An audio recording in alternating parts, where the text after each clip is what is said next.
بسم اللہ الرحمن الرحیم۔ رسول اللہ صلی اللہ علیہ وسلم نے فرمایا، سچ بولو، اس لیے کہ سچ نیکی کی طرف رہنمائی کرتا ہے اور نیکی جنت کی طرف رہنمائی کرتی ہے۔ آدمی ہمیشہ سچ بولتا ہے اور سچ کی تلاش میں رہتا ہے، یہاں تک کہ وہ اللہ کے نزدیک سچا لکھ دیا جاتا ہے۔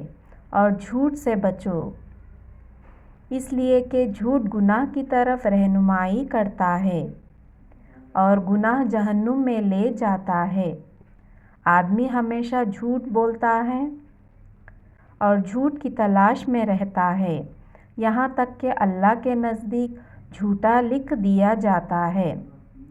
عائشہ رضی اللہ عنہا فرماتی ہے، رسول اللہ صلی اللہ علیہ وسلم کے نزدیک جھوٹ سے بڑھ کر کوئی اور عادت نفرت کے قابل ناپسندیدہ نہیں تھی۔ اور جب کوئی آدمی نبی کریم صلی اللہ علیہ وسلم کے پاس جھوٹ بولتا تو وہ ہمیشہ آپ کی نظر میں قابل نفرت رہتا، یہاں تک کہ آپ جان لیتے کہ اس نے جھوٹ سے توبہ کر لی ہے۔